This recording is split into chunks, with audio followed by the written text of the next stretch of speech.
오늘 함께 보실 하나님의 말씀은 신약 성경 고린도전서 1장 21절로 24절의 말씀입니다. 제가 봉독합니다. 하나님의 지혜에 있어서는 이 세상이 자기 지혜로 하나님을 알지 못하므로 하나님께서 전도에 미련한 것으로 믿는 자들을 구원하시기를 기뻐하셨도다. 유대인들은 표적을 구하고 헬라인은 지혜를 구하나 우리는 십자가에 못 박힌 그리스도를 전하니 유대인에게는 거리끼는 것이요 이방인에게는 미련한 것이로되 오직 부르심을 받은 자들에게는 유대인이나 헬라인이나 그리스도는 하나님의 능력이요 하나님의 지혜니라. 아멘. 어, 우리가 교회 생활을 오래 해서 잘 느끼지 못하는 것이기는 합니다만은 그 메시아와 고난, 고난이라는 것은 서로 연결되기가 어렵습니다. 고난당하는 메시아. 원래 메시아는 구세주, 구원자 아닙니까? 고난, 어려움 가운데 있는, 고통 가운데 있는, 불의 아래에 있는 우리들을 구원해 주시는 분이 메시아잖아요. 구세주잖아요. 근데 그 구세주가 본인이 고난을 받는다.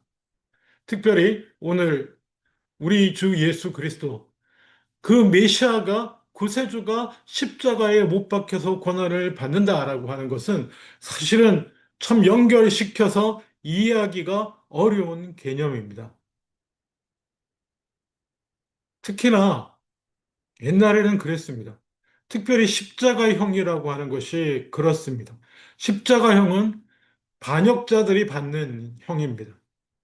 그래서 십자가에 달린 나무에 달려서 매달려서 그렇게 구경거리로 죽는 것은 저주받은 자의 모습입니다. 근데 말입니다. 그 저주받은 자가 저주받은 것처럼 십자가에 달려 처형당한 그 사람이 구세주라는 것입니다. 사- 그 예수 그리스도, 십자가에 달려 못 박히신 그 주님을, 그 예수 그리스도를 너희들이 못 박은 그 그리스도가 그 예수가 그리스도시다. 다시 살아나셨다. 이렇게 세상에 나와서 당당히 선포한 사람들이 있었고, 그 제자들이 있었고요. 그렇게 함으로 우리의 구원의 복음이 전파되고, 우리 구원의 역사가 시작되었지만은, 이거는 쉽지 않은 것이었습니다. 메시아와 고난, 특별히 십자가에 못 박힌 메시아, 처형당해서 죽은 메시아라고 하는 것은 예나 지금이나 어, 머리로 이해하고 받아들이기는 쉽지 않습니다. 어, 그리고 그 당시 개념으로는 자랑거리도 아니었습니다. 이 사실을 그 당시에도 잘 알고 있었습니다. 특히 오늘 고린도 전서를 하나님의 말씀을 기록한 바울도 분명히 잘 알고 있었습니다. 오늘 본문을 한번 보겠습니다. 21절입니다. 하나님의 지혜에 있어서는 이 세상이 자기 지혜로 하나님을 알지 못하므로 하나님께서 전도에 미련한 것으로 믿는 자들을 구원하시기를 기뻐하셨도다. 자, 이 세상은 자기 지혜로 하나님을 알지 못한다고 성경은 기록하고 있습니다.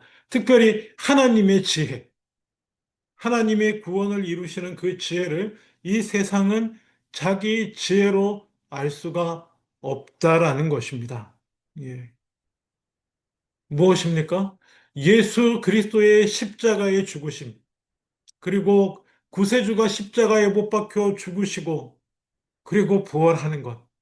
그것은 이 세상을 구원하기 위한 하나님의 지혜였습니다.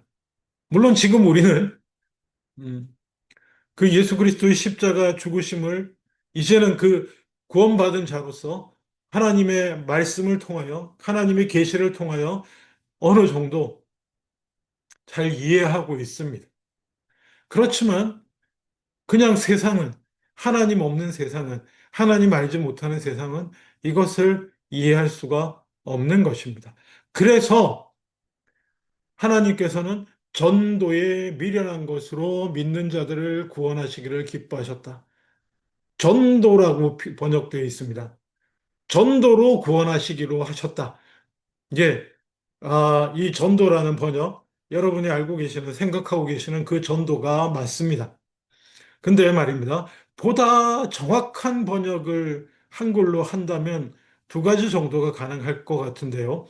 자주 들으시는 표현은 아닙니다만은 선포라는 단어가 있습니다. 선포. 선포가 무엇입니까? 선포는 설명이 아닙니다. 이해를 구하는 것이 아닙니다. 그냥 진리를 선언하고 선포하는 것입니다. 질문받지 않습니다. 그래서 조금 더 이해하기 쉬운 선포보다는 조금 더 오늘 본문에 올리는 단어는 아니지만 선포하고 좀 거의 같은 의미로 쓰여지는 단어 중에 또 하나가 설교라는 단어도 있습니다. 설교는 무엇입니까? 설교와 강의는 다릅니다. 물론 오늘날 설교는 뭐 발전했다고 해야 될지 좋은 서론과 사람들의 이해를 촉진하고 뭐 이렇게 하려고 애를 쓰는 기술적인 부분들도 들어가긴 합니다만은 원래 설교라는 것의 의미는 선포입니다. 질문받지 않습니다. 하나님의 계시의 진리가 그냥 선포되는 것입니다. 그래서 여러분 한번 보십시오.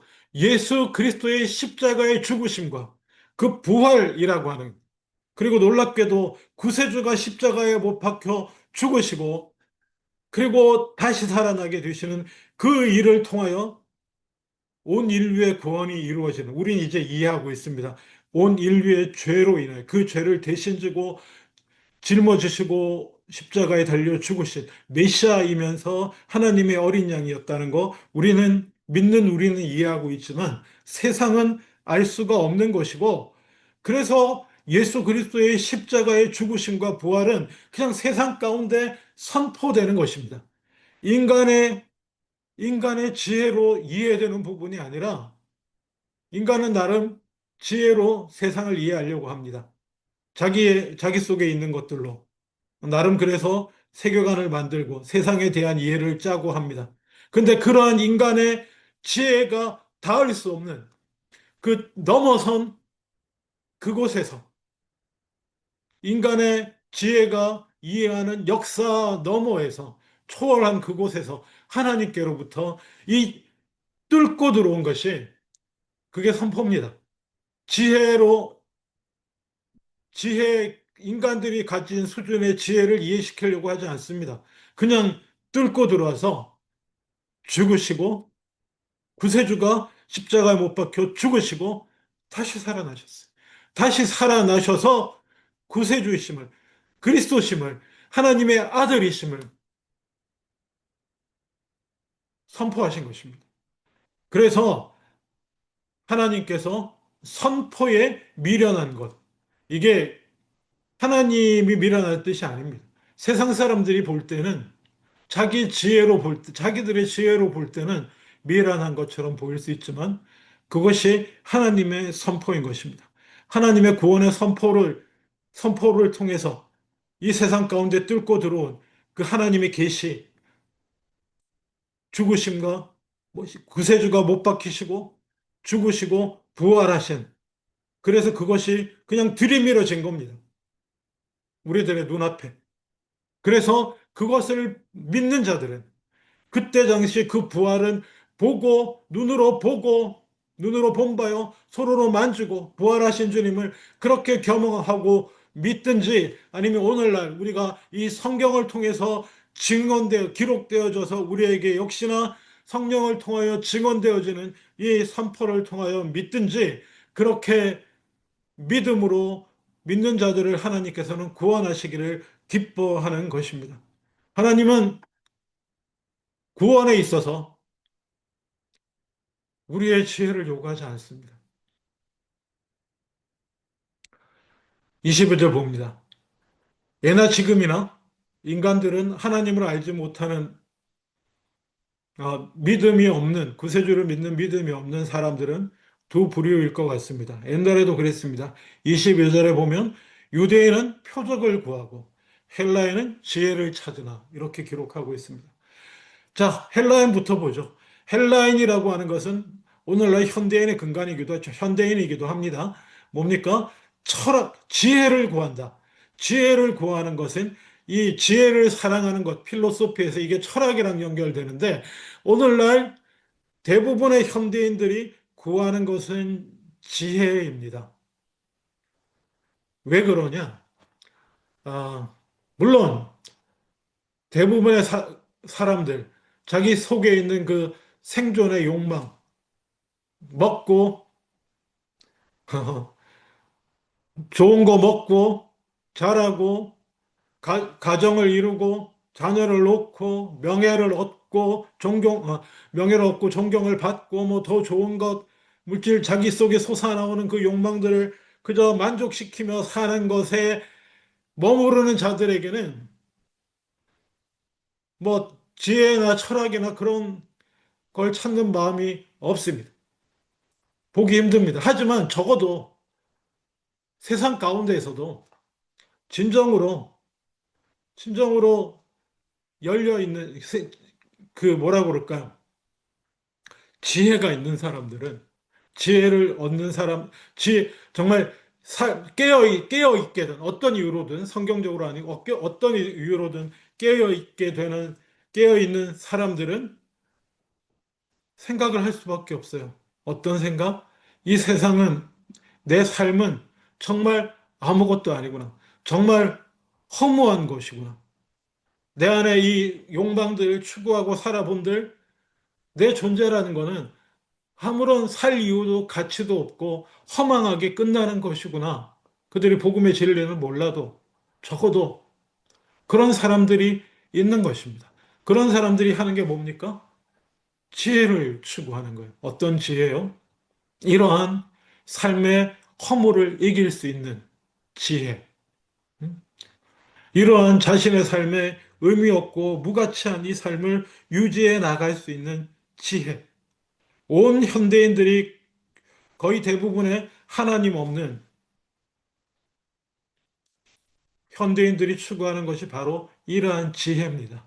그 지혜를 통해서 마음의 평화를 얻기를 원하고 그 지혜를 통해서 자신의 어떤 그 죄책감들을 이겨내기를 원하고 음, 자기의 상처들 위로받기를 원하는 그런 지혜의 추구자들입니다. 또 다른 한편은 유대인으로 표현되는 사람들이 있습니다. 표적을 구하는 사람들. 여러분, 표적이라는 단어와 기적이라는 단어의 차이점이 무엇인지 아십니까? 기적은 그야말로 미러클, 기적입니다. 근데 표적은 그 기적이 뭔가를 가리키는 것이 있는 겁니다. 그 기적으로 인해서 뭔가 나타내 보여주는 것이 있는 것이 표적입니다. 저는 유대인들이라고 나오는 그 당시 표적을 구하는 유대인은 오늘날 현대적으로 볼 때는 그 무신론자들은 아닙니다. 어떤 그 유물론적인 무신론에 만족할 수 없는 사람들. 뭔가 이 물질을 넘어서는 뭔가 그 영원한 것에 대한 것, 그런 마음은 있어요. 마음은 있어서 그래서 그런 사람들이 추구하는 것은 무엇이냐 하면은 표적입니다. 어떤 우리를 넘어서는 어떤 영원한 신적인 존재나 초월적인 어떤 것이 존재한다는 사실을 보여주는 어떤 표적을 찾고 구하는 사람들입니다. 오늘날에도 어쩌면 인류는 이렇게 지혜를 추구하는 사람, 표적을 추구하는 사람, 이렇게 대부분은 우리 그리스도인들 빼고 둘로 나뉘어진다고 여겨집니다. 음. 근데 말입니다. 교회 안에서도 이 표적을 추구하는 것들이 약간 뭐 좋은 측면도 있지만 왜곡된 측면으로 나타나는 것이 있습니다. 그게 뭐냐? 그 하나님이 살아계신다는 표적을 그런 걸 어떤 식으로 확인하느냐? 예? 나의 이 물질적인 걸 추구하거나, 나의 이 개인적으로 명예를 추구하거나, 어떤 이런 인간적인 욕망을 내가 이룰 수 없는 욕망을 기도했더니 하나님이 이루어주셨다. 뭐 이런. 아니, 물론 은혜죠. 은혜고 감사한데 그게 잘못하면 일종의 유대인들 같이 표적을 추구하고 예? 표적을 전하는 자가 됩니다. 그럼 교회 안에 지혜를 찾는 헬라인 같은 사람은 없는가? 당연히 있습니다. 뭡니까? 하나님을 믿으면서도 추구하는 바는 내 마음의 평안, 내 삶의 의미, 내 존재 이유, 내 불안을 극복하고 내 걱정 근심을 이겨내는 내 우울을 이겨내는 물론 하나님을 믿음으로 극복할 수 있습니다. 하지만 성경이 하나님의 말씀이 하나님께서 우리에게 선포하시는 것은 그게 아닙니다. 그래 하나님이 선포하시는 것은 못 박힌 그리스도를 우리에게 선포하셨습니다. 따라서 그 못 박힌 그리스도를 믿는 우리들도 23절에 우리는 십자가에 못 박힌 그리스도를 전합니다.